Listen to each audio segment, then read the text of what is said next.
ਸਤਿ ਸ਼੍ਰੀ ਅਕਾਲ। ਨਿਊਜ਼ 18 ਪੰਜਾਬ ਹਰਿਆਣਾ ਹਿਮਾਚਲ ਦੇਖ ਰਹੇ ਸਾਰੇ ਦਰਸ਼ਕਾਂ ਦਾ ਸਵਾਗਤ ਹੈ। 2 ਵਜੇ ਦੀਆਂ 5 ਵੱਡੀਆਂ ਖਬਰਾਂ ਲੈ ਕੇ ਮੈਂ ਵਿਜੇਪਾਲ ਸਿੰਘ ਬਰਾੜ ਤੁਹਾਡੇ ਸਾਹਮਣੇ ਹਾਜ਼ਰ ਹਾਂ। ਸੋ ਸਭ ਤੋਂ ਪਹਿਲਾਂ ਵੱਡੀ ਖਬਰ ਮੋਗਾ ਤੋਂ ਰੁਕ ਕਰਦੇ ਹਾਂ। ਮੋਗਾ ਦੇ ਵਿੱਚ ਪੀੜਿਤ ਲੜਕੀ ਇਨਸਾਫ ਦਾ ਇੰਤਜ਼ਾਰ ਕਰ ਰਹੀ ਹੈ ਔਰ ਪੀੜਿਤ ਲੜਕੀ ਨੇ ਪੁਲਿਸ ਨੂੰ ਇੱਕ ਚਿੱਠੀ ਲਿਖੀ ਹੈ ਔਰ ਉਸ ਚਿੱਠੀ ਦੇ ਵਿੱਚ ਉਹ ਸਾਰੀ ਕਹਾਣੀ ਬਿਆਨ ਕੀਤੀ है, वो सारा दर्द बयान किया है, उस सारी घटना का बखान किया है जो घटना उस दिन वापरी सी। क्योंकि उस पीड़ित लड़की दे सट्टां इन्नियां ज्यादा लगियां ने कि वो बोल के नहीं दस सकती। उसका जुबाड़ा जिहड़ा है वो बिल्कुल टुट गया। ऑपरेशन किया है डॉक्टरां ने, वो बोल नहीं सकती, इस करके उसने चिट्ठी दे विच सारी कहानी लिखी है। उसने कहा है कि मुलजम ने मैनू फोन करके सद्दिया सी, उत्थे स्टेडियम च बुलाया गया सी। उसने कहा कि उस लड़के ने मैनू फोन करके बुलाया सी, मेरे नाल जबरदस्ती दी कोशिश की ते मैनू स्टेडियम दी छत तो धक्का दे दिता। 15 अगस्त नूं अस्पताल दे विचों ही लड़की ने यह चिट्ठी लिखी सी, क्योंकि घटना 12 अगस्त दी है। उस तो बाद 15 अगस्त नूं अस्पताल दे विचों ही उस लड़की ने चिट्ठी लिखी ते फिर अपने उस ते दस्तखत कीते ते पुलिस दे कोल यह चिट्ठी है। और उधर मुलजम जो लड़का है उसके परिवार ने इन्हां इल्जामां नूं नकारिया है और उस लड़के दे मामे दा बयान आया है। उसने कहा है कि लड़का लड़की पहलां तो ही एक दूजे नूं जाणदे सी और कुड़ी लड़के ते विआह कराउण लई दबाव बना रही सी और उन्होंने पुलिस ते तंग करन दे इल्जाम लाए ने। पर उधर पीड़िता ने चिट्ठी लिख के अपना सारा दर्द बयान किया है। पीड़िता ने चिट्ठी च की लिखा है ਅਸੀਂ ਤੁਹਾਨੂੰ ਦੱਸਦੇ ਹਾਂ ਪੜ੍ਹ ਕੇ। ਉਸਨੇ ਲਿਖਿਆ ਹੈ ਕਿ ਮੇਰੇ ਦੋਸਤ ਨੇ ਮੈਨੂੰ 12 ਅਗਸਤ ਦੀ ਸ਼ਾਮ ਫੋਨ ਕੀਤਾ, ਉਸਨੇ ਮੈਨੂੰ ਸਟੇਡੀਅਮ 'ਚ ਬੁਲਾਇਆ, ਇਹ ਮੈਨੂੰ ਬਹਾਨੇ ਨਾਲ ਉੱਪਰ ਪੌੜੀਆਂ ਤੇ ਲੈ ਗਿਆ। ਮੈਨੂੰ ਨਹੀਂ ਪਤਾ ਸੀ ਕਿ ਇਸ ਦੇ ਨਾਲ 2 ਹੋਰ ਦੋਸਤ ਉੱਪਰ ਬੈਠੇ ਨੇ। ਇਸਨੇ ਮੇਰਾ ਫੋਨ ਖੋਣ ਦੀ ਕੋਸ਼ਿਸ਼ ਕੀਤੀ। ਜਦੋਂ ਮੈਂ ਫੋਨ ਨਹੀਂ ਦਿੱਤਾ ਤਾਂ ਇਸਨੇ ਮੇਰੇ ਨਾਲ ਕੁੱਟਮਾਰ ਕੀਤੀ ਤੇ ਜ਼ਬਰਦਸਤੀ ਕਰਨ ਦੀ ਕੋਸ਼ਿਸ਼ ਕੀਤੀ। ਮੈਂ ਡਰ ਗਈ ਤੇ ਆਪਣੇ ਆਪ ਨੂੰ ਬਚਾਉਣ ਦੀ ਕੋਸ਼ਿਸ਼ ਕੀਤੀ। ਇਹ ਮੇਰੇ ਪਿੱਛੇ ਆਇਆ ਤੇ ਮੈਨੂੰ ਧੱਕਾ ਦੇ ਦਿੱਤਾ।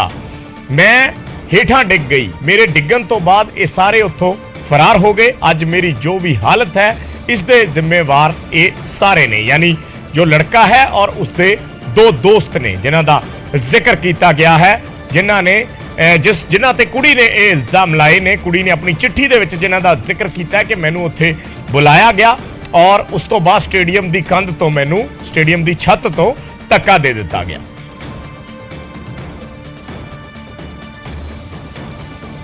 दीपक सिंगला साडे सहयोगी जुड़े ने होर जानकारी दे लई मोगा तो। दीपक 8 दिन हो चुके ने, हाले भी इंसाफ का इंतजार है। वख-वख वर्शन सामने आ रहे ने। पीड़ित लड़की की चिट्ठी सामने आई है और दूजी धिर कह रही है कि लड़की ब्याह कराना चाहती सी। कि हुण पुलिस अगे की कह रही है और किस तरीके की कार्रवाई जिहड़ी है पुलिस वालों की जा रही है? देखो विजयपाल, इस मामले ਦੇ ਵਿੱਚ ਪੁਲਿਸ ਹੈ ਜਿਹੜਾ ਲਗਾਤਾਰ ਟੀਮਾਂ ਬਣਾ ਕੇ ਰੇਡਸ ਕਰ ਰਹੀ ਹੈ, ਕਿਉਂਕਿ ਪੁਲਿਸ ਨੂੰ ਸਭ ਤੋਂ ਪਹਿਲਾਂ ਤਾਂ ਜਿਹੜਾ ਜਤਿਨ ਹੈ, ਜਤਿਨ ਦੀ ਗ੍ਰਿਫਤਾਰੀ ਜ਼ਰੂਰੀ ਹੈ, ਕਿਉਂਕਿ ਉਸ ਨੂੰ ਲੈ ਕੇ ਪੁਲਿਸ ਲਗਾਤਾਰ ਜਿਹੜੀਆਂ ਟੀਮਾਂ ਬਣਾ ਕੇ ਕੰਮ ਕਰ ਰਹੀ ਹੈ ਔਰ ਕਈ ਬੰਦੇ ਜਿਹੜੇ ਹਿਰਾਸਤ ਦੇ ਵਿੱਚ ਵੀ ਲਏ ਆ, ਉਹਨਾਂ ਦਾ ਪੁੱਛਗਿੱਛ ਵੀ ਹੋ ਰਹੀ ਹੈ, ਕਿਉਂਕਿ ਕਈ ਉਹਦੇ ਰਿਲੇਸ਼ਨ ਦੇ ਵਿੱਚ ਨੇ, ਕੋਈ ਦੋਸਤ ਨੇ, ਕੋਈ ਰਿਸ਼ਤੇਦਾਰ ਨੇ, ਉਹਨਾਂ ਤੋਂ ਬੜੀ ਜ਼ਬਰਦਸਤ ਜਿਹੜੀ ਹੈ ਪੁੱਛਗਿੱਛ ਹੋ ਰਹੀ ਹੈ ਔਰ ਉਹਦੇ ਫੋਨ ਟਰੈਕ ਕੀਤੇ ਜਾ ਰਹੇ ਆ। ਕੋਈ ਵੀ ਅਗਰ ਲੱਗ ਰਿਹਾ ਕਿ ਕੋਈ ਕਾਲ ਆਈ ਹੈ ਉਹਦੇ ਫੋਨ ਟਰੈਕ ਕੀਤੇ ਜਾ ਰਹੇ, ਕਿਉਂਕਿ ਫੋਨ ਤੋਂ ਹੀ ਪਤਾ ਲੱਗ ਸਕਦਾ ਕਿ ਜਤਨ ਕਿੱਥੇ ਆ। ਔਰ ਰਿਸ਼ਤੇਦਾਰਾਂ ਦਾ ਵੀ ਇਹੀ ਕਹਿਣਾ, ਕਿਉਂਕਿ ਜਿਸ ਤਰ੍ਹਾਂ ਮਾਮੇ ਨਾਲ ਵੀ ਗੱਲ ਹੋਈ ਸੀ, ਮਾਮੇ ਦਾ ਵੀ ਇਹੀ ਕਹਿਣਾ ਕਿ ਜਲਦੀ ਤੋਂ ਜਲਦੀ ਜਤਿਨ ਕਿੱਥੇ ਆ ਉਹ ਸਾਹਮਣੇ ਆਵੇ ਤਾਂ ਸਾਰਾ ਕੁਝ ਦੱਸ ਸਕੇ। ਲੇਕਿਨ ਉਹਦੇ ਮਾਮੇ ਦਾ ਵੀ ਇਹ ਵੀ ਕਹਿਣਾ ਹੈ ਕਿ ਇਹਨਾਂ ਦੇ ਆਪਸ 'ਚ ਰਿਲੇਸ਼ਨ ਸੀਗੇ ਔਰ ਇਹ ਵਿਆਹ ਕਰਾਉਣਾ ਚਾਹੁੰਦੀ ਸੀਗੀ। ਔਰ ਜਿਸ ਤਰ੍ਹਾਂ ਲੜਕੀ ਦੀ ਅੱਜ ਚਿੱਠੀ ਸਾਹਮਣੇ ਆਈ ਹੈ, ਕਿਉਂਕਿ 15 ਤਰੀਕ ਨੂੰ ਲੜਕੀ ਨੇ ਆਪਣੇ ਹੱਥ ਨਾਲ ਚਿੱਠੀ ਲਿਖੀ ਹੈ, ਬੋਲ ਹੋ ਸਕਦੀ ਨਹੀਂ, ਕਿਉਂਕਿ ਕਾਫੀ ਉਹਦੇ ਫ੍ਰੈਕਚਰ ਹੋਏ ਹੋਏ ਨੇ, ਲੱਤਾਂ ਦੇ ਫ੍ਰੈਕਚਰ ਹੋਏ ਨੇ, ਜਬੜਾ ਟੁੱਟ ਚੁੱਕਾ ਹੈ, ਹਜੇ ਵੀ ਉਹ ਬੋਲਣ ਦੇ ਹਾਲਾਤ ਨਹੀਂ ਹੈ ਵਿਜੇਪਾਲ, ਜੋ ਉਹਦੀ ਲੜਕੀ ਦੀ ਹਾਲਾਤ ਹੈ। ਲੇਕਿਨ ਆਪਣੇ ਹੱਥ ਨਾਲ ਲਿਖ ਕੇ ਜਿਹੜਾ ਬਿਆਨ ਉਹਨੇ 15 ਅਗਸਤ ਦਾ ਲਿਖਿਆ ਹੋਇਆ ਉਹ ਪੁਲਿਸ ਕੋਲ ਵੀ ਪਹੁੰਚਿਆ। ਪੁਲਿਸ ਨੇ ਵੀ ਦੇਖਿਆ, ਕਿਉਂਕਿ 16 ਤਰੀਕ ਨੂੰ ਪਿਤਾ ਦੇ ਬਿਆਨ ਤੇ ਮਾਮਲਾ ਦਰਜ ਹੋਇਆ। ਪੁਲਿਸ ਦੀ ਸਭ ਤੋਂ ਪਹਿਲਾਂ ਇਹੀ ਕੋਸ਼ਿਸ਼ ਹੈ ਕਿ ਜਤਿਨ ਔਰ ਜਿਹੜੇ ਉਹਦੇ ਦੋਸਤ ਹੈ ਉਹ ਸਾਹਮਣੇ ਆਉਣ, ਉਹਨਾਂ ਦੀ ਗ੍ਰਿਫਤਾਰੀ ਹੋਵੇ, ਜਿਸ ਨੂੰ ਲੈ ਕੇ ਪੁਲਿਸ ਨੇ ਟੀਮਾਂ ਬਣਾਈਆਂ ਗਈਆਂ। ਇਹ ਵੀ ਪਤਾ ਲੱਗਾ ਮੋਗਾ ਤੋਂ ਬਾਹਰ, ਮੋਗਾ ਔਰ ਮੋਗਾ ਦੇ ਆਸ-ਪਾਸ ਸੰਗਰੂਰ ਦੇ ਨੇੜੇ ਤੇੜੇ ਵੀ ਪੁਲਿਸ ਨੇ ਰੇਡਸ ਕੀਤੀਆਂ, ਕਿਉਂਕਿ ਜਿੰਨੇ ਵੀ ਜਾਣਕਾਰ ਮਿਲ ਰਹੇ ਆ ਕਿ ਜਿੱਥੇ ਹੋ ਸਕਦਾ ਕਿ ਜਤਿਨ ਜਾਂ ਉਹਦੇ ਦੋਸਤ ਇੱਥੇ ਹੋ ਸਕਦੇ ਆ, ਪੁਲਿਸ ਉੱਥੇ ਰੇਡਸ ਕਰ ਰਹੀਆਂ। ਟੀਮਾਂ ਬਣਾ ਕੇ ਕਈ ਬੰਦੇ ਪੁਲਿਸ ਨੇ ਹਿਰਾਸਤ 'ਚ ਵੀ ਲਏ ਆ, ਉਹਨਾਂ ਤੋਂ ਪੁੱਛਤਾਛ ਵੀ ਹੋ ਰਹੀ ਹੈ, ਪੁੱਛਗਿੱਛ ਵੀ ਹੋ ਰਹੀ ਹੈ, ਕਿਉਂਕਿ ਸਭ ਤੋਂ ਵੱਡਾ ਮਸਲਾ ਇਹੀ ਹੈ ਕਿ ਜਤਿਨ ਕਿੱਥੇ ਹੈ। ਜਤਿਨ ਸਾਹਮਣੇ ਆਏਗਾ ਤਾਂ ਪਤਾ ਲੱਗੇਗਾ, ਕਿਉਂਕਿ ਜਿਸ ਤਰ੍ਹਾਂ ਲੜਕੀ ਨੇ ਇੱਕ ਆਪਣੇ ਬਿਆਨ ਦੇ ਵਿੱਚ ਲਿਖ ਕੇ ਦੱਸਿਆ ਹੋਇਆ ਕਿ ਮੈਨੂੰ ਉੱਪਰ ਲੈ ਗਏ, ਉੱਥੇ ਫੋਨ ਖੋਣ ਦੀ ਕੋਸ਼ਿਸ਼ ਕੀਤੀ, ਉੱਥੇ ਮੇਰੇ ਨਾਲ ਜ਼ਬਰਦਸਤੀ ਦੀ ਕੋਸ਼ਿਸ਼ ਕੀਤੀ, ਮੈਂ ਛੜਾ ਕੇ ਭੱਜੀ, ਉਸ ਤੋਂ ਬਾਅਦ ਮੈਨੂੰ ਧੱਕਾ ਦੇ ਦਿੱਤਾ ਗਿਆ। ਇਹ ਸਾਰਾ ਇੱਕ ਲਿਖਿਆ ਹੋਇਆ ਲੜਕੀ ਨੇ, ਜਿਹੜੇ ਲੜਕੀ ਦੇ ਬਿਆਨ ਸਾਹਮਣੇ ਆਏ ਆ। ਲੇਕਿਨ ਮਾਮਲਾ ਬੜਾ ਵੱਡਾ, ਲੜਕੀ ਜ਼ਿੰਦਗੀ ਮੌਤ ਦੀ ਲੜਾਈ ਲੜ ਰਹੀ ਹੈ। DMC ਲੁਧਿਆਣਾ ਦੇ ਵਿੱਚ। ਔਰ ਪੁਲਿਸ ਲਗਾਤਾਰ ਲੱਗੀ ਹੋਈ ਹੈ, ਕਿਉਂਕਿ ਜਿੰਨੀ ਚਿੱਕਰ ਇਹ ਲੜਕਾ ਨਹੀਂ ਸਾਹਮਣੇ ਆਉਂਦਾ ਜਾਂ ਉਹਦੇ ਦੋਸਤ ਨਹੀਂ ਸਾਹਮਣੇ ਆਉਂਦੇ, ਉਨੀ ਦੇਰ ਤੱਕ ਪੁਲਿਸ ਵੀ ਹੱਥਾਂ ਪੈਰਾਂ 'ਚ ਆਈ ਹੋਈ ਹੈ, ਕਿਉਂਕਿ ਲਗਾਤਾਰ ਪੁਲਿਸ ਤੇ ਵੀ ਪ੍ਰੈਸ਼ਰ ਹੈ, ਕਿਉਂਕਿ ਪੁਲਿਸ ਤੇ ਇੰਨਾ ਕੁ ਪ੍ਰੈਸ਼ਰ ਹੈ ਕਿ ਲੜਕਾ ਕਿੱਥੇ ਹੈ। ਲਗਾਤਾਰ ਪੁਲਿਸ ਟੀਮਾਂ ਬਣਾ ਕੇ ਲੜਕੇ ਦੀ ਤਲਾਸ਼ ਦੇ ਵਿੱਚ ਹੈ ਵਿਜੇਪਾਲ। ਅੱਛਾ ਦੀਪਕ, ਇੱਕ ਚੀਜ਼ ਹੋਰ ਹੈ, ਜਿਵੇਂ ਲੜਕੇ ਦੇ ਮਾਮੇ ਦਾ ਬਿਆਨ ਆਇਆ, ਉਸਨੇ ਕਿਹਾ ਕਿ ਲੜਕੀ ਵਿਆਹ ਕਰਾਉਣਾ ਚਾਹੁੰਦੀ ਸੀ ਜਾਂ ਇੱਕ ਦੂਜੇ ਨੂੰ ਜਾਣਦੇ ਸੀ, ਜੋ ਵੀ ਚੀਜ਼ ਸੀਗੀ ਪੁਲਿਸ ਇਸ ਦੀ ਪੂਰੀ ਇਨਕੁਆਇਰੀ ਕਰ ਰਹੀ ਆ, ਪਰ ਲੜਕੀ ਨੂੰ ਇਸ ਤਰੀਕੇ ਨਾਲ ਉੱਤੋਂ ਧੱਕਾ ਦੇਣਾ, ਸਿੱਟਣਾ, ਜੋ ਲੜਕੀ ਦੀ ਹਾਲਤ ਹੈ, ਇਸ ਦੇ ਲਈ ਤੇ ਸਿੱਧਾ ਜ਼ਿੰਮੇਵਾਰ ਉਹੀ ਮੁੰਡੇ ਨੇ। ਬਿਲਕੁਲ ਇਹਦੇ 'ਚ ਕੋਈ ਸ਼ੱਕ ਨਹੀਂ, ਕਿਉਂਕਿ ਲੜਕੀ ਬਹੁਤ ਮਤਲਬ ਇਸ ਚੀਜ਼ ਨੂੰ ਤਾਂ ਜਸਟੀਫਾਈ ਕੀਤਾ ਹੀ ਨਹੀਂ ਜਾ ਸਕਦਾ, ਜੋ ਮਰਜ਼ੀ ਰਿਲੇਸ਼ਨ ਦਾ ਤੁਸੀਂ ਜਾਣਕਾਰੀ ਦਿਓ ਜਾਂ ਦੁਹਾਈ ਦੇਵੋ। ਬਿਲਕੁਲ ਇਸ ਚੀਜ਼ ਨੂੰ ਜਸਟੀਫਾਈ ਨਹੀਂ ਕੀਤਾ ਜਾ ਸਕਦਾ, ਕਿਉਂਕਿ ਲੜਕੀ ਦੀ ਹਾਲਾਤ ਇਸ ਟਾਈਮ ਜ਼ਿੰਦਗੀ ਮੌਤ ਦੀ ਲੜਾਈ ਲੜ ਰਹੀ ਹੈ ਉਹ, ਔਰ ਇੰਨੀ ਉਚਾਈ ਤੋਂ ਡਿੱਗੀ ਹੈ। ਗਨੀਮਤ ਹੈ ਕਿ ਉਹਦੀ ਜਾਨ ਬਚ ਗਈ, ਜਿਸ ਤਰ੍ਹਾਂ ਉਹ ਉੱਤੋਂ ਗਿਰੀ ਹੈ, ਕਿਉਂਕਿ ਨੀਚੇ ਵੀ ਵਿਜੇਪਾਲ ਅਗਰ ਗੱਲ ਕੀਤੀ ਜਾਵੇ ਤਾਂ ਇੰਟਰਲੌਕ ਫਰਸ਼ ਹੈ, ਟਾਈਲਾਂ ਦਾ ਫਰਸ਼ ਹੈ, ਔਰ 30 ਫੁੱਟ ਦੀ ਉਚਾਈ ਤੋਂ, ਇਸ ਤਰ੍ਹਾਂ 40 ਫੁੱਟ ਦੀ ਉਚਾਈ ਤੋਂ ਗਿਰਨਾ ਬਹੁਤ ਮੁਸ਼ਕਿਲ ਹੈ ਕਿ ਬਚਣਾ ਹੈ। ਕਿਉਂਕਿ ਜਿਸ ਤਰ੍ਹਾਂ ਲੜਕਿਆਂ ਨੇ ਵੀ ਦੱਸਿਆ, ਜਿਹੜੇ ਲੜਕੇ ਤੇ ਵਾਲੀਬਾਲ ਖੇਡ ਰਹੇ ਸੀ, ਉਹਨਾਂ ਨੇ ਵੀ ਦੱਸਿਆ ਜਦੋਂ ਲੜਕੀ ਨੂੰ ਚੱਕਿਆ ਉਹਨਾਂ ਵੱਲੋਂ ਤੇ ਉਹਨਾਂ ਨੂੰ ਲੱਗ ਰਿਹਾ ਸੀਗਾ ਕਿ ਲੜਕੀ ਜਿਹੜੀ ਹੈ ਨਹੀਂ ਅਲਾਈਵ ਨਹੀਂ ਹੈਗੀ ਹੈ, ਲੇਕਿਨ ਫਿਰ ਵੀ ਲੜਕਿਆਂ ਵੱਲੋਂ ਬੜੀ ਕੋਸ਼ਿਸ਼ ਦੇ ਨਾਲ ਦੇਖਿਆ ਕਿ ਕੁਝ ਸਾਹ ਉਹਦੇ ਚੱਲ ਰਿਹਾ, ਤੇ ਬੜੀ ਤੇਜ਼ੀ ਦੇ ਨਾਲ ਲੜਕਿਆਂ ਵੱਲੋਂ ਉਸ ਲੜਕੀ ਨੂੰ ਆਟੋ ਦੇ ਵਿੱਚ ਲਿਜਾ ਕੇ ਸਰਕਾਰੀ ਹਸਪਤਾਲ ਦੇ ਵਿੱਚ ਲਿਜਾਇਆ ਗਿਆ। ਦੀਪਕ, ਉੱਥੇ ਕੋਈ ਸੀਸੀਟੀਵੀ ਕੈਮਰੇ ਹੈ ਨਹੀਂ ਸੀ ਅੱਗੇ ਪਿੱਛੇ, ਕਿਤੇ ਸੱਜੇ ਖੱਬੇ ਕਿਤੇ ਵੀ ਕੋਈ? ਦੇਖੋ, ਜਿਸ ਤਰ੍ਹਾਂ ਦਾ ਸਟੇਡੀਅਮ ਦਾ ਹਾਲ ਹੈ, ਵਿਜੇਪਾਲ ਸਟੇਡੀਅਮ ਕਾਫੀ ਖਸਤਾ ਹਾਲਤ ਦੇ ਵਿੱਚ ਸੀਗਾ, ਕਿਉਂਕਿ ਪੁਰਾਣਾ ਬਣਿਆ ਹੋਇਆ ਸੀਗਾ, ਲੇਕਿਨ ਉਸਦੇ ਪਿੱਛੇ ਨਾ ਪਹਿਲਾਂ ਜਿਹੜਾ ਸਟੇਡੀਅਮ ਸੀ, ਇੱਥੇ ਆਮ ਤੌਰ ਤੇ ਲੋਕ ਨਸ਼ੇ ਕਰਨ ਆਉਂਦੇ ਹੁੰਦੇ ਸੀਗੇ, ਕਿਉਂਕਿ ਜਿਹੜੀ ਗਰਾਊਂਡ ਹੈ ਉਸ ਤੋਂ ਕਾਫੀ ਥੱਲੇ ਜਾ ਕੇ ਹੈ। ਉਹ ਗਰਾਊਂਡ ਦਾ ਪਾਰਕ ਹੈ, ਉਹਦਾ ਗੇਟ ਹੋਰ ਸਾਈਡ ਤੇ ਹੈ। ਜਿਹੜਾ ਸਟੇਡੀਅਮ ਹੈ, ਸਟੇਡੀਅਮ ਦੇ ਗੇਟ ਦੇ ਪਿੱਛੇ ਕੋਈ ਵੀ ਨਹੀਂ ਆਉਂਦਾ ਜਾਂਦਾ। ਹੁਣ ਜਿਹੜਾ ਕਿ ਆਮ ਆਦਮੀ ਪਾਰਟੀ ਸਰਕਾਰ ਤੋਂ ਬਾਅਦ ਥੋੜਾ ਬਹੁਤ ਰੈਨੋਵੇਟ ਕੀਤਾ, ਔਰ ਉੱਥੇ ਲੋਕ ਗੇਮਸ ਖੇਡਦੇ ਆ ਬੱਚੇ, ਲੇਕਿਨ ਜਿਹੜਾ ਪਿਛਲੇ ਪਾਸੇ ਹੈ, ਜਿੱਥੇ ਅਸੀਂ ਕੱਲ੍ਹ ਵੀ ਦਿਖਾਇਆ ਸੀਗਾ ਪੌੜੀਆਂ ਉੱਪਰ ਜਾ ਕੇ, ਉਹ ਕਾਫੀ ਬੈਕ ਤੇ ਜਾ ਕੇ ਪੌੜੀਆਂ ਉੱਪਰ ਜਾ ਕੇ ਉੱਥੇ ਬਹੁਤ ਘੱਟ ਲੋਕ ਆਉਂਦੇ ਆ, ਕਿਉਂਕਿ ਉੱਥੇ ਜਾਣ ਦਾ ਕੋਈ ਮਤਲਬ ਨਹੀਂ ਬਣਦਾ ਉੱਥੇ, ਕਿਉਂਕਿ ਨਾ ਤਾਂ ਉੱਥੇ ਜਾ ਕੇ ਕੋਈ ਖੇਡ ਸਕਦਾ ਤੇ ਨਾ ਹੀ ਉੱਥੇ ਜਾ ਕੇ ਕੋਈ ਬੈਠਣ ਦਾ ਮਤਲਬ ਹੈ। ਉੱਥੇ ਜਾ ਕੇ ਜਿਹੜਾ ਜਾਣਾ, ਉੱਥੇ ਪਹੁੰਚਣਾ, ਉਸ ਤੋਂ ਬਾਅਦ ਉੱਪਰ ਟੌਪ ਫਲੋਰ ਤੇ ਜਾ ਕੇ ਲੜਕੀ ਨੂੰ ਗਿਰੀ ਹੈ ਜਾਂ ਲੜਕੀ ਨੂੰ ਧੱਕਾ ਦਿੱਤਾ, ਬੜੀ ਵੱਡੀ ਗੱਲ ਹੈ ਕਿ ਲੜਕੀ ਆਖਿਰ ਉੱਥੇ ਤੱਕ ਪਹੁੰਚੀ ਕਿਵੇਂ। ਹਾਲਾਂਕਿ ਲੜਕੀ ਇਹ ਵੀ ਹੋ ਸਕਦਾ ਕਿ ਇੰਨੀ ਉੱਪਰ ਚੜ੍ਹ ਕੇ ਜਿਹੜੇ ਥੱਲੇ ਗਰਾਊਂਡ ਦੇ ਵਿੱਚ ਲੋਕ ਖੜੇ ਹੋਣ, ਉਹਨਾਂ ਨੂੰ ਬੁਲਾਉਣ ਦੀ ਕੋਸ਼ਿਸ਼ ਕਰ ਰਹੀ ਹੋਵੇ। ਜਿਸ ਤਰ੍ਹਾਂ ਉਹਨੇ ਕਿਹਾ ਕਿ ਮੈਂ ਫੋਨ ਖੋ ਰਹੀ ਸੀ, ਹੋ ਸਕਦਾ ਫੋਨ ਤੇ ਕਿਸੇ ਨੂੰ ਬੁਲਾਉਣ ਦੀ ਕੋਸ਼ਿਸ਼ ਕੀਤੀ ਜਾ ਰਹੀ ਹੋਵੇ। ਇਹ ਸਾਰੀਆਂ ਇੱਕ ਜਾਂਚ ਦਾ ਵਿਸ਼ਾ ਹੈ, ਪੁਲਿਸ ਇਸ ਤੇ ਜਾਂਚ ਕਰ ਰਹੀ ਹੈ। ਠੀਕ ਹੈ, ਧੰਨਵਾਦ ਦੀਪਕ ਇਸ ਜਾਣਕਾਰੀ ਦੇ ਲਈ। ਤਾਂ ਇਹ ਸਭ ਕੁਝ ਜਾਂਚ ਦਾ ਵਿਸ਼ਾ ਹੈ, ਪਰ ਹਾਲੇ ਤੱਕ ਦੋਸ਼ੀ ਪੁਲਿਸ ਦੀ ਪਕੜ ਤੋਂ ਬਾਹਰ ਨੇ। ਹਾਲੇ ਤੱਕ ਉਸ ਨੌਜਵਾਨ ਨੂੰ, ਉਸ ਲੜਕੇ ਨੂੰ ਪੁਲਿਸ ਫੜ ਨਹੀਂ ਪਾਈ ਹੈ, ਨਾ ਹੀ ਉਸਦੇ ਦੋਸਤਾਂ ਦੇ ਤੱਕ ਪਹੁੰਚ ਪਾਈ ਹੈ, ਔਰ ਕੋਸ਼ਿਸ਼ ਕੀਤੀ ਜਾ ਰਹੀ ਹੈ ਕਿ ਛੇਤੀ ਤੋਂ ਛੇਤੀ ਉਹਨਾਂ ਨੂੰ ਹਿਰਾਸਤ 'ਚ ਲੈ ਕੇ ਪੁੱਛਗਿੱਛ ਕੀਤੀ ਜਾਵੇ, ਕਿਉਂਕਿ ਪੀੜਤਾ ਵੱਲੋਂ ਇੱਕ ਚਿੱਠੀ ਲਿਖ ਕੇ ਆਪਣੇ ਲਈ ਇਨਸਾਫ ਦੀ ਮੰਗ ਕੀਤੀ ਜਾ ਰਹੀ ਹੈ, ਕਿਉਂਕਿ ਉਹ ਬੋਲ ਨਹੀਂ ਸਕਦੀ, ਇਸ ਕਰਕੇ ਉਸ ਲੜਕੀ ਨੇ ਚਿੱਠੀ 'ਚ ਆਪਣਾ ਦਰਦ ਬਿਆਨ ਕੀਤਾ ਹੈ।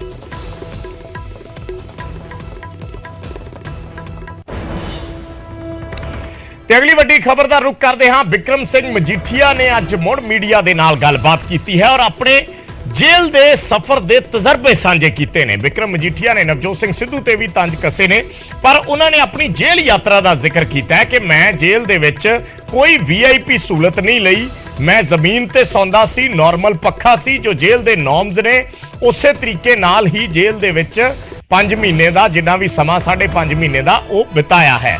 ਬਿਕਰਮ ਮਜੀਠੀਆ ਨੇ ਕਿਹਾ ਕਿ ਖਾਸ ਕੈਦੀਆਂ ਦੇ ਲਈ ਬੈੱਡ ਦੇ ਵੀ ਇੰਤਜ਼ਾਮ ਹੁੰਦੇ ਨੇ, ਕੁਝ ਕੈਦੀਆਂ ਨੂੰ ਡਰਾਈ ਫਰੂਟਸ ਤੇ ਗ੍ਰੀਨ ਟੀ ਤੱਕ ਮਿਲਦੀ ਹੈ। ਹਾਲੇ ਵੀ ਉਹਨਾਂ ਕਿਹਾ ਕਿ ਕਈ ਕੈਦੀਆਂ ਨੂੰ VVIP ਟ੍ਰੀਟਮੈਂਟ ਮਿਲ ਰਹੇ ਨੇ। ਇਸ ਦਾ ਜਵਾਬ ਸਰਕਾਰ ਦੇਵੇਗੀ, ਪਰ ਉਹਨਾਂ ਨੇ ਕਿਹਾ ਕਿ ਮੈਂ ਉੱਥੇ ਸਾਰਾ ਸਮਾਂ ਆਮ ਕੈਦੀਆਂ ਵਾਂਗੂ ਜੇਲ੍ਹ ਦੇ ਨਿਯਮਾਂ ਦੇ ਮੁਤਾਬਕ ਹੀ ਬਿਤਾਇਆ ਹੈ। ਔਰ ਉਹਨਾਂ ਨੇ ਇਹ ਵੀ ਗੱਲਾਂ ਕਹੀਆਂ ਕਿ ਜੇ ਕਿਸੇ ਨੂੰ ਕੋਈ BP, ਸ਼ੂਗਰ, ਹਾਈਪਰਟੈਂਸ਼ਨ ਦੀ ਬਿਮਾਰੀ ਹੈ ਤਾਂ ਉਹ ਵੀ ਜੇਲ੍ਹ 'ਚ ਜਾ ਕੇ ਠੀਕ ਹੋ ਜਾਂਦੀ ਹੈ।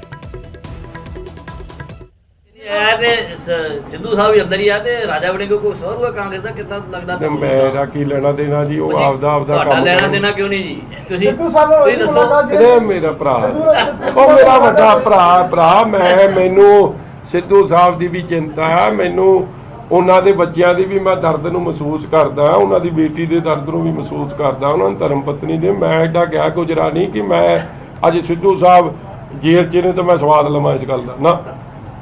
ਠੀਕ ਹੈ, ਉਹ ਉਹਨਾਂ ਨੂੰ ਉਹ ਸਜ਼ਾ ਜਾਬਤਾ ਨੇ, ਮਗਰ ਮੈਂ ਉਹਨਾਂ ਦੀ ਵੀ ਸੁੱਖ ਮੰਗਦਾ। ਜੇ ਰਿਹਾਈ ਹੋਵੇ ਉਹ ਵੀ ਆਪਦੇ ਪਰਿਵਾਰ ਵੇਖਣ ਨੂੰ ਵਿਰੋਧੀ ਮਿਲਦੀ ਹੈ ਸੀ ਬਹੁਤ। ਇਲੈਕਸ਼ਨ ਤੋਂ ਪਹਿਲਾਂ ਤਾਂ ਸਿੱਧੂ ਸਾਹਿਬ ਨਾਲ ਕਾਫੀ ਕੰਟਰੋਵਰਸੀ ਵੇਖਣ ਨੂੰ ਮਿਲਦੀ ਸੀ ਕਿ ਤਾਂ ਹੁਣ ਨਹੀਂ ਵੇਖਣ ਨੂੰ ਇੰਨੀ ਸੀ ਨਹੀਂ ਜਿੰਨਾ ਤੁਸੀਂ ਵਿਖਾ ਦਿੰਦੇ ਤੁਹਾਨੂੰ ਵੀ ਸਵਾਦ ਲੈਣ ਦੀ ਆਦਤ ਹੈ, ਤੁਸੀਂ ਆਪਦਾ ਲਈ ਗਏ ਮੈਂ ਆਪਦਾ ਲਈ ਗਿਆ, ਗੱਲ ਤਾਂ ਇਹਨੇ ਗੱਲ ਦਾ ਸਵਾਦ ਹੀ ਆਉਣਾ ਚਾਹੀਦਾ। ਪੰਜਾਬ ਸਰਕਾਰ ਜੇਲ੍ਹਾਂ ਦੇ ਵਿੱਚ ਕਲਾਸਰੂਮ ਬਣਾਉਣ ਜਾ ਰਹੀ ਹੈ, ਜੇਕਰ ਕੈਦੀ ਪੜ੍ਹਨਾ ਚਾਹਣ ਤਾਂ ਪੜ੍ਹ ਸਕਦੇ ਨੇ। ਸਿੱਧੂ ਸਾਹਿਬ ਦੇ ਅੰਦਰ ਨੇ ਜੇਲਾਂ ਦੀ ਨਾ ਬੜੀਆਂ ਗੱਲਾਂ ਨੇ, ਅੱਜ ਨਹੀਂ ਮੈਂ ਕਰਨੀਆਂ, ਜਿਹੜੀ ਵੀਡੀਓ ਦਾ ਵੀ ਤੁਸੀਂ ਤੇ ਜ਼ਿਕਰ ਕਰ ਬਹੁਤ ਕੁਝ ਦੱਸੂਗਾ। ਮੰਤਰੀ ਸਾਹਿਬ ਨੂੰ ਕੱਖ ਨਹੀਂ ਪਤਾ, ਮੰਤਰੀ ਤਾਂ ਉਤਲੀ ਹਵਾਵਾਂ 'ਚ ਹੀ ਹੈ, ਠੀਕ ਹੈ ਜੀ, ਦੱਸੂਗਾ ਹਲੇ ਨਹੀਂ। ਇੱਕ ਮਜੀਠੀਆ ਦਾ ਸਭ ਤੋਂ ਅਹਿਮ ਚੀਜ਼ ਹੈ, ਸ਼ਾਇਦ ਹੁਣ ਤੱਕ ਨਹੀਂ ਉਹਦੇ ਬਾਰੇ ਜ਼ਿਕਰ ਹੋਇਆ, ਜਦੋਂ ਤੁਸੀਂ ਜੇਲ੍ਹ 'ਚ ਗਏ ਹੋ ਉਸ ਤੋਂ ਬਾਅਦ ਸਰਕਾਰ ਇੱਕ ਐਲਾਨ ਕਰਦੀ ਹੈ ਕਿ ਵਿਕਰਮ ਮਜੀਠੀਆ ਨੂੰ VVIP ਟ੍ਰੀਟਮੈਂਟ ਜੇਲ੍ਹ ਦੇ ਵਿੱਚ ਜਿਹੜਾ ਉਹ ਮਿਲ ਰਿਹਾ ਉਹ ਅਸੀਂ ਬੰਦ ਕਰਤਾ। ਉਹ ਕਿਹੜਾ ਟ੍ਰੀਟਮੈਂਟ ਸੀ? ਕਾਫੀ ਪ੍ਰਚਾਰ ਉਹਦਾ ਹੋਇਆ ਸੀਗਾ ਕਿ ਜਿਹੜਾ VVIP ਟ੍ਰੀਟਮੈਂਟ ਅਸੀਂ ਬੰਦ ਕਰ ਦਿੱਤਾ ਹੈ। ਹਰਜੋਤ ਬੈਂਸ ਹੋਰੀ ਵੀ ਜਾ ਕੇ ਆਏ ਨੇ ਜੇਲ੍ਹ ਇਸ ਤਰ੍ਹਾਂ ਹੈ, ਇਸ ਗੱਲ ਦਾ ਜਵਾਬ ਨਾ ਜੋਤ ਬੈਂਸੂਰੀ ਦੇਣ, ਕਿਉਂਕਿ VVIP ਟ੍ਰੀਟਮੈਂਟ ਕੋਈ ਮਿਲਿਆ ਨਹੀਂ ਜਾਂ ਲਿਖ ਕੇ ਦੇਣ, and I will take him to court, ਕਿਉਂਕਿ ਕੋਈ ਟ੍ਰੀਟਮੈਂਟ ਮੈਨੂੰ ਜੇਲ੍ਹ ਮੈਨੂਅਲ ਤੋਂ ਪਰਾਂ ਨਹੀਂ ਮਿਲਿਆ। ਮੈਂ ਭੁੰਜੇ ਸੌਂਦਾ ਸਾਂ, ਮਰਜ਼ੀ ਨਾਲ ਤਾਂ ਬੰਦਾ ਜੇਲ੍ਹ ਗਿਆ ਨਹੀਂ, ਮਰਜ਼ੀ ਨਾਲ ਜੇਲ੍ਹ ਚੁਣੀ ਨਹੀਂ, ਜਿੱਥੇ ਕੋਰਟ ਦੇ ਆਰਡਰ ਸੀ ਉੱਥੇ ਚਲੇ ਗਏ, ਜਿੱਥੇ ਉਹਨਾਂ ਨੇ ਪਾਤਾ ਉੱਥੇ ਪੈ ਗਏ। ਇਹ ਮੇਰੇ ਨਾਲ ਕਰਦੇ ਸੀ, ਇਹਨਾਂ ਨੂੰ ਇਸ ਗੱਲ ਦਾ ਗੁੱਸਾ ਹੋ ਗਿਆ। ਉੱਥੇ ਇੱਕ ਸੈੱਲ ਬਣਿਆ ਜਿਸ 'ਚ ਕਈ IPS IAS ਅਫਸਰ, ਕਈ ਆ ਜਿਹੜੇ ਨਵੇਂ ਮੁਲਾਜ਼ੇ ਵਾਲੇ ਹੁੰਦੇ, ਜਿਵੇਂ ਨਵਾਂ ਪਰ ਆਉਂਦਾ ਕੋਵਿਡ ਵੇਲੇ ਉਹ ਵਾਰਡ ਵੀ ਬਣੀ ਸੀ, ਜਿੰਨੇ ਵੀ ਨਾਰਮਲ ਕੋਈ ਹਵਾਲਾਤੀ ਆ ਉਹ ਵੀ ਉੱਥੇ ਰਿਹਾ, ਬਾਲ ਸਾਹਿਬ ਵੀ ਉੱਥੇ ਰਹੇ ਆ, ਮਾਨ ਸਾਹਿਬ ਵੀ ਮੈਨੂੰ ਕੋਈ ਦੱਸਦਾ ਸੀ ਉੱਥੇ ਰਹੇ ਆ, ਕਈ ਅਫਸਰ, ਕਈ ਮਤਲਬ ਹਰ ਕਿੱਤੇ ਨਾਲ ਸੰਬੰਧਿਤ, ਖਹਿਰਾ ਸਾਹਿਬ ਵੀ ਉੱਥੇ ਰਹੇ। ਜੇਲ੍ਹ ਭਾਈ ਜੇਲ੍ਹ ਹੈ, ਠੀਕ ਹੈ। ਹੁਣ VVIP ਫੈਸਿਲਿਟੀ ਕਿਹੜੀ ਹੈ ਇਹ ਦੱਸਣ। ਜੇਲ੍ਹਾਂ ਦੇ ਇਹਨਾਂ ਨੂੰ ਨਾ ਅਸਲ 'ਚ ਦਿਮਾਗ 'ਚ ਕੋਈ ਮਤਲਬ ਪਤਾ ਨਹੀਂ ਕੀ ਹੈ, ਮਜੀਠੀਏ ਦਾ ਫਤੂਰ ਹੀ ਚੜਿਆ। ਫੈਸਿਲਿਟੀ ਕੰਧਾਂ ਨਾਲ ਨਹੀਂ ਆ, ਕਿ ਕੰਧਾਂ ਵੀ ਕੋਈ ਫੈਸਿਲਿਟੀ ਦੇ ਸਕਦੀਆਂ ਨੇ। ਆਫਟਰ ਆਲ ਤੁਸੀਂ ਚਾਰ ਦੀਵਾਰੀ 'ਚ ਹੋ, ਔਰ ਉਹ ਜੇਲ੍ਹ ਬਣੀ ਆ 1937 ਦੀ ਜਾਂ 31 ਦੀ, ਮੇਰੇ ਕਰਕੇ ਕੋਈ ਨਵਾਂ ਕਮਰਾ ਨਹੀਂ ਪੈ ਗਿਆ। ਹਾਂ, ਜਿਨ੍ਹਾਂ ਨੂੰ ਬੈੱਡ ਮਿਲੇ ਆ, ਜਿਨ੍ਹਾਂ ਨੂੰ ਗੱਦੇ ਮਿਲੇ ਆ, ਜਿਨ੍ਹਾਂ ਨੂੰ ਕੂਲਰ ਮਿਲੇ ਆ, ਜਿਨ੍ਹਾਂ ਨੂੰ 8-8 ਕਦੇ ਬਦਾਮ ਮਿਲਣਾ, ਚੁਕੰਦਰ ਮਿਲਣਾ, ਕਦੇ ਸਵੇਰੇ ਕੈਮੋਮਾਈਲ ਟੀ ਆਉਣੀ ਹੈ, ਸ਼ਾਮ ਨੂੰ ਕਿਹੜੀ ਟੀ ਆਉਣੀ ਹੈ, ਇੰਨੀ ਤਾਂ ਤੁਹਾਨੂੰ ਨਹੀਂ ਮਿਲੀ ਹੋਣੀ ਬਾਹਰ ਰਹਿੰਦਿਆਂ। ਉਹਨੂੰ VVIP ਫੈਸਿਲਿਟੀ ਤਾਂ ਕਹਿ ਸਕਦੇ ਆ। ਕਿਹਨੂੰ ਮਿਲ ਰਿਹਾ ਹੈ? ਮੈਨੂੰ ਕੀ ਪੁੱਛਦੇ? ਸਵਾਦ ਹਾਲੇ ਵੀ ਨਹੀਂ ਅੜਦੇ ਸਵਾਦ ਲੈਣ ਤੋਂ। ਜਿਹੜਾ ਕਹਿਣ ਡਿਆ ਉਹਨੂੰ ਪੁੱਛੋ ਨਾ, ਜਿਹੜਾ ਕਹਿਣ ਡਿਆ ਉਹਨੂੰ ਪੁੱਛੋ। ਗਵਾਂਢੀ ਤੁਹਾਡੇ ਹੈ ਗਵਾਂਢੀ ਨਹੀਂ, ਜਿਹੜਾ ਕਹਿਣ ਡਿਆ ਉਹਨੂੰ ਪੁੱਛੋ। ਤਾਂ ਵਿਕਰਮ ਮਜੀਠੀਆ VVIP ਟ੍ਰੀਟਮੈਂਟ ਦਾ ਜ਼ਿਕਰ ਕਰ ਰਹੇ ਸੀ, ਜੇਲ੍ਹਾਂ ਦੇ ਵਿੱਚ ਮਿਲਣ ਵਾਲੇ VVIP ਟ੍ਰੀਟਮੈਂਟ ਦਾ। ਔਰ ਪਿਛਲੇ ਦਿਨੀ ਵੀ ਇਹ ਚਰਚਾ ਚੱਲੀ ਸੀ ਜਦੋਂ ਮੁਖਤਾਰ ਅੰਸਾਰੀ ਨੂੰ VVIP ਟ੍ਰੀਟਮੈਂਟ ਦੇਣ ਦਾ ਜ਼ਿਕਰ ਹੋਇਆ ਸੀ। ਔਰ ਹੁਣ ਸੁਖਜਿੰਦਰ ਰੰਧਾਵਾ ਜਿਹੜੇ ਸਾਬਕਾ ਜੇਲ੍ਹ ਮੰਤਰੀ ਨੇ, ਕਾਂਗਰਸ ਦੇ ਵੇਲੇ ਜਿਨ੍ਹਾਂ ਕੋਲੇ ਜੇਲ੍ਹ ਮਹਿਕਮੇ ਦਾ ਜ਼ਿੰਮਾ ਸੀ, ਉਹਨਾਂ ਨੇ ਆਮ ਆਦਮੀ ਪਾਰਟੀ ਦੀ ਸਰਕਾਰ ਨੂੰ ਚੁਣੌਤੀ ਦਿੱਤੀ ਹੈ। ਸੁਖਜਿੰਦਰ ਰੰਧਾਵਾ ਨੇ ਆਮ ਆਦਮੀ ਪਾਰਟੀ ਦੀ ਸਰਕਾਰ ਨੂੰ ਚੈਲੰਜ ਕੀਤਾ ਹੈ ਅੰਸਾਰੀ ਦੇ ਮਾਮਲੇ ਤੇ। ਉਹਨਾਂ ਨੇ ਕਿਹਾ ਹੈ ਕਿ ਮੇਰੇ ਤੋਂ ਸਰਕਾਰ ਜਦੋਂ ਮਰਜ਼ੀ ਪੁੱਛਗਿੱਛ ਕਰ ਲਵੇ, ਕਿਸੇ ਵੀ ਅਧਿਕਾਰੀ ਦੇ ਸਾਹਮਣੇ ਬਿਠਾ ਕੇ ਸਵਾਲ ਜਵਾਬ ਕਰ ਲੈਣ, ਕਿਸੇ ਵੀ ਅਧਿਕਾਰੀ ਦੇ ਸਾਹਮਣੇ ਇਹ ਗੱਲਬਾਤ ਹੋ ਜਾਏ, ਜੇ ਮੈਂ ਗਲਤ ਕੀਤਾ ਤਾਂ ਮੈਨੂੰ ਪੁਲਿਸ ਗ੍ਰਿਫਤਾਰ ਕਰ ਲੇ। ਉਹਨਾਂ ਇਹ ਵੀ ਕਿਹਾ ਕਿ ਮੈਂ ਦੇਸ਼ ਛੱਡ ਕੇ ਨਹੀਂ ਭੱਜਾਂਗਾ, ਮੈਨੂੰ ਸਰਕਾਰ ਤੋਂ ਕਿਸੇ ਤਰ੍ਹਾਂ ਦੇ ਕੋਈ ਸਰਟੀਫਿਕੇਟ ਦੀ ਲੋੜ ਨਹੀਂ ਹੈ। CM ਮਾਨ ਨੇ ਪੁਲਿਸ ਨੂੰ ਜਾਂਚ ਦੇ ਨਿਰਦੇਸ਼ ਦਿੱਤੇ ਨੇ, ਕਈ ਜੇਲ੍ਹ ਅਧਿਕਾਰੀਆਂ ਤੇ ਲੀਡਰਾਂ ਤੇ ਕਾਰਵਾਈ ਹੋ ਸਕਦੀ ਹੈ। ਐਸੇ ਵਿੱਚ ਸੁਖਜਿੰਦਰ ਰੰਧਾਵਾ ਦਾ ਇਹ ਬਿਆਨ ਆਇਆ ਕਿ ਜੇ ਮੈਂ ਗਲਤ ਕੀਤਾ ਤਾਂ ਮੈਨੂੰ ਪੁਲਿਸ ਗ੍ਰਿਫਤਾਰ ਕਰ ਲੇ, ਮੈਂ ਕਿਸੇ ਵੀ ਤਰ੍ਹਾਂ ਦੀ ਪੁੱਛਗਿੱਛ ਦੇ ਲਈ ਤਿਆਰ ਹਾਂ, ਕਿਸੇ ਵੀ ਤਰ੍ਹਾਂ ਦੀ ਜਾਂਚ ਦੇ ਲਈ ਤਿਆਰ ਹਾਂ।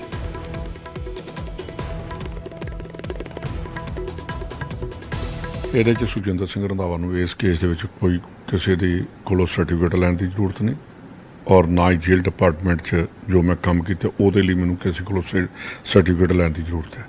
ਪਹਿਲੀ ਗੱਲ ਇਹ ਆ ਕਿ ਹੋਮਲੈਂਡ ਦਾ ਇੱਥੇ ਕੋਈ ਹੋਮਲੈਂਡ ਹੈ, ਉਹਦੇ ਵੱਲੋਂ ਮੈਂ ਜਦੋਂ ਗੱਲਾਂ ਚੱਲੀਆਂ ਫਿਰ ਮੈਂ ਵੀ ਵੇਖਿਆ ਕਿ ਕੇਸ ਚੱਲਿਆ ਕੌਣ ਹੈ, ਕੌਣ ਲੈ ਕੇ ਆਇਆ। ਉਸ ਬੰਦੇ ਨੇ ਕੋਈ ਐਪਲੀਕੇਸ਼ਨ ਦਿੱਤੀ, ਇਹ ਕੰਮ ਹੈ ਹੋਮ ਡਿਪਾਰਟਮੈਂਟ ਦਾ, ਉਸ ਟਾਈਮ ਦੇ SSP ਦਾ, ਕਿ ਉਸ ਬੰਦੇ ਨੂੰ ਲੈ ਕੇ ਆਏ ਉੱਥੋਂ ਟ੍ਰਾਂਜ਼ਿਟ ਜਿਹੜਾ ਹੁੰਦਾ ਅਰੈਸਟ ਜਿਹੜੀ ਹੁੰਦੀ ਹੈ ਉਹਦੇ 'ਚ ਲੈ ਕੇ ਆਏ, ਇੱਥੇ ਪੇਸ਼ ਕੀਤਾ, ਕੋਰਟ ਦੇ ਰਾਹੀਂ ਪੇਸ਼ ਹੋਇਆ। ਤੇ ਉਹਦੇ ਬਾਅਦ ਕੋਰਟ ਨੇ ਜੁਡੀਸ਼ੀਅਲ ਰਿਮਾਂਡ ਦੇ ਕੇ ਜੇਲ੍ਹ 'ਚ ਭੇਜ ਦਿੱਤਾ ਕਿ ਜੇਲ੍ਹ 'ਚ ਭੇਜਣਾ ਭੇਜ ਦਿੱਤਾ। ਔਰ ਮੇਰੇ ਖਿਆਲ ਕਿ ਉਹੀ ਜੇਲ੍ਹ ਹੁੰਦੀ ਹੈ ਜਿੱਥੇ ਪੇਸ਼ ਕੀਤਾ ਜਾਂਦਾ, ਜਿਹੜੀ ਨੀਅਰੈਸਟ ਜੇਲ੍ਹ ਹੁੰਦੀ ਆ ਉਸੇ ਜੇਲ੍ਹ 'ਚ ਹੀ ਭੇਜਿਆ ਜਾਂਦਾ। ਉਸ ਤੋਂ ਬਾਅਦ ਜਿਸ ਵੇਲੇ ਮੇਰੇ ਕੋਲ ਚੀਜ਼ਾਂ ਚੱਲਦੀਆਂ, ਵੇਖਿਆ ਕਿ ਮੈਨੂੰ ਵੀ ਇੱਕ ਵਾਰ ਸ਼ਿਕਾਇਤ ਮਿਲੀ। ਮੈਂ ਸਵੇਰੇ 6 ਵਜੇ ਜਾ ਕੇ ਰੇਡ ਕੀਤਾ ਆਪ। ਮੇਰਾ ਖਿਆਲ ਉਸ ਵੇਲੇ ਦੇ ਜੇ CCTV ਕੈਮਰੇ ਦੇਖੇ ਜਾਂ ਤੇ ਨਿਕਲ ਵੀ ਸਕਦੇ ਨੇ। ਦੂਸਰੀ ਜਿਹੜੀ ਚੀਜ਼ ਕਹਿਣਾ ਕਿ ਉਹਨਾਂ ਨੂੰ ਕੁਆਟਰਾਂ 'ਚ ਰੱਖਿਆ ਗਿਆ। ਉਸ ਟਾਈਮ ਦੇ ਇਹਨਾਂ ਨੂੰ ਚਾਹੀਦਾ ਇਨਕੁਆਇਰੀ ਕਰਨੀ ਚਾਹੀਦੀ ਹੈ, ਔਰ ਉਸ ਟਾਈਮ ਦਾ ਜਿਹੜਾ ਸੁਪਰਡੈਂਟ ਜੇਲ੍ਹ ਆ ਉਹਦੀ ਵੀ ਇਨਕੁਆਇਰੀ ਹੋਣੀ ਚਾਹੀਦੀ ਹੈ। ਪਰ ਮਜ਼ਾ ਤਾਂ ਆਏਗਾ ਕਿ ਜੇ ਮੰਤਰੀ ਵੀ ਨਾਲ ਬੈਠੇ, ਸੁਖਜਿੰਦਰ ਸਿੰਘ ਰੰਧਾਵਾ ਵੀ ਬੈਠੇ, ਪ੍ਰੈਜ਼ੀਡੈਂਟ DGP ਵੀ ਬੈਠੇ, ਤੇ ਉਸ ਟਾਈਮ ਦਾ ਸੁਪਰਡੈਂਟ ਜੇਲ੍ਹ ਵੀ ਬੈਠੇ, ਤੇ ਜਿਹੜੇ ਇਸ ਵੇਲੇ ਵਿਜੀਲੈਂਸ ਦੇ ਡਾਇਰੈਕਟਰ ਨੇ, ਉਦੋਂ ਇੰਟੈਲੀਜੈਂਸ ਦੇ ADGP ਹੁੰਦੇ ਸੀ, ਉਹ ਵੀ ਨਾਲ ਬੈਠਣ, ਤੇ ਫੇਰ ਤੇ ਮਜ਼ਾ ਆਊ।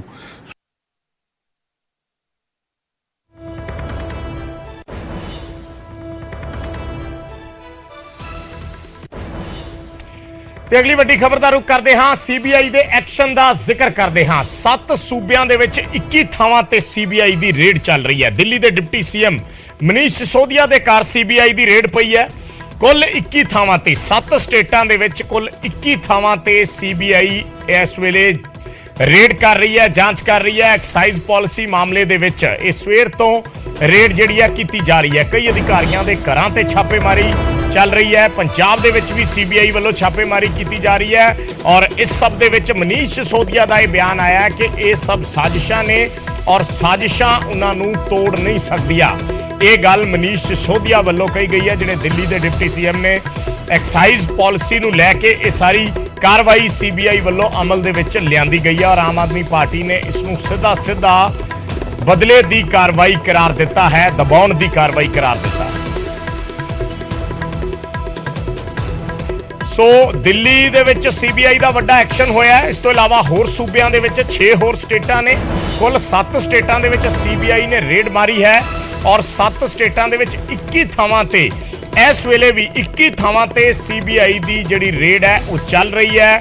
ਐਕਸਾਈਜ਼ ਪਾਲਿਸੀ ਦੇ ਸਬੰਧ ਦੇ ਵਿੱਚ ਰੇਡ ਹੋਈ ਹੈ। ਜਿਹੜੀ ਦਿੱਲੀ ਦੀ ਐਕਸਾਈਜ਼ ਪਾਲਿਸੀ ਸੀ, ਕਈ ਸਾਰੇ ਅਧਿਕਾਰੀਆਂ ਦੇ ਘਰ ਵੀ ਜਿਹੜੀ ਹੈ ਉਹ ਛਾਪੇਮਾਰੀ ਕੀਤੀ ਜਾ ਰਹੀ ਹੈ CBI ਵੱਲੋਂ, ਔਰ ਇੱਕ ਵੱਡਾ ਪੋਲੀਟੀਕਲ ਇਸ਼ੂ ਵੀ ਇਹ ਪੈਰਲਲ ਬਣਦਾ ਨਜ਼ਰ ਆ ਰਿਹਾ ਹੈ। सुशील पांडे साडे सहयोगी जुड़े ने और गलबात दे लई। सुशील, क्या अपडेट है अभी, कहां पे रेड चल रही है और क्या उसमें से कुछ निकल कर आया है, कोई जानकारी? जी देखिए, साफ तौर से मनीष सिसोदिया के घर अभी भी रेड चल रही है। लगभग देखिए 2:15 बज रहे हैं, यानी कि 8 बजे से CBI की टीम लगातार उनके घर के अंदर है। उनके घर से ना तो किसी के बाहर निकलने का कोई फिलहाल अभी इजाजत CBI की तरफ से है, और ना ही कोई व्यक्ति अंदर गया है। हालांकि दिल्ली पुलिस ने मनीष सिसोदिया के घर के बाहर अगर बात करें तो सुरक्षा व्यवस्था बढ़ा दिया है, बैरिकेड्स लगा दिए गए हैं। 21 जगहों पर यह सर्च ऑपरेशन चल रहा है, जिसमें पूर्व जो आबकारी आयुक्त हैं उनके भी आवास पर ये छापेमारी चल रही है, और जो 7 राज्य हैं वहां पर CBI की जो टीम है वो एक साथ छापेमारी कर रही है। हालांकि जो अभी तक हम लोगों को जानकारी मिली, उस जानकारी के मुताबिक ये बताया जा रहा है कि कुछ इलेक्ट्रॉनिक एविडेंस को भी सर्च किया जा रहा है, जिसमें मोबाइल और लैपटॉप को भी खंगाला जा रहा है कि कोई ऐसे दस्तावेज तो नहीं है जो फिलहाल मोबाइल या फिर लैपटॉप के भीतर हो। लेकिन जानकारी जो मिल रही है उस जानकारी के मुताबिक लगभग 5 से 6 घंटे होने को हैं, जो फिलहाल CBI की टीम इस पूरे मामले में इन्वेस्टिगेशन को लेकर लगातार अभी जांच कर रही है। ये भी जानकारी मिल रही है कि कुछ कागजात भी खंगाले जा रहे हैं मनीष सिसोदिया के आवास से। मनीष सिसोदिया से भी लगातार CBI पूछताछ कर रही है। जो सोर्सेज हैं उनका कहना यह है कि CBI की टीम अभी भी इस पूरे मामले में जांच कर रही है, क्योंकि 12 CBI के अधिकारी मनीष सिसोदिया के घर पे हैं, और जो अलग अलग जगह पर सर्च ऑपरेशन CBI का चल रहा है, उस ऑपरेशन में लगातार CBI की जो टीमें हैं वो कहीं ना कहीं एक साठगांठ बनाकर इस इन्वेस्टिगेशन को लेकर आगे चल रही हैं। लेकिन बाहर अगर बात करें तो आम आदमी पार्टी के तमाम कार्यकर्ता और उसमें कुछ विधायक भी कहीं ना कहीं विरोध प्रदर्शन के लिए पहुंचे थे। हालांकि हंगामा और नारेबाजी करने की कोशिश फिलहाल आम आदमी पार्टी के कार्यकर्ताओं के द्वारा की गई, लेकिन जिस पर पुलिस ने उनको डिटेन किया। उनको फिलहाल पुलिस की गाड़ी में जबरदस्ती डिटेन करके संबंधित थाने में भेजा गया है।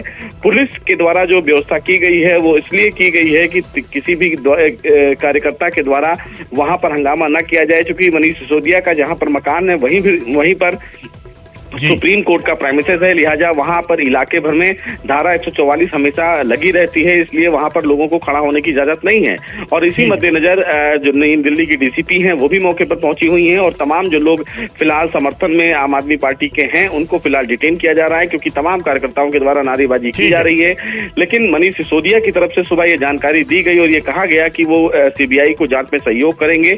तो बहरहाल इस पूरे मामले में अभी सीबीआई की जो छापेमारी है वो चल रही है, पूछताछ भी चल रही है। तो ऐसे में देखना होगा कि सीबीआई की टीम सिसोदिया से और कितने पूछताछ करेगी। ठीक है शुक्रिया सुशील इस जानकारी दे ਲਈ। ਤਾਂ ਸੁਸ਼ੀਲ ਪਾਂਡੇ ਸਾਡੇ ਸਹਿਯੋਗੀ ਜਿਵੇਂ ਦੱਸ ਰਹੇ ਸੀ ਕਿ ਹਲੇ ਇਹ ਰੇਡ ਜਿਹੜੀ ਹੈ ਹੋਰ ਲੰਬੀ ਚੱਲਣ ਦੀ ਉਮੀਦ ਹੈ, ਹਲੇ ਹੋਰ ਜਿਹੜੀ ਇਹ ਸਰਚ ਹੈ ਲੰਬੀ ਚੱਲੇਗੀ, ਕਿਉਂਕਿ ਜਿਹੜੇ ਵਰਕਰ ਨੇ ਉਹ ਵੀ ਇਕੱਠੇ ਹੋਏ ਨੇ ਮਨੀਸ਼ ਸਿਸੋਦੀਆ ਦੇ ਘਰ ਦੇ ਬਾਹਰ।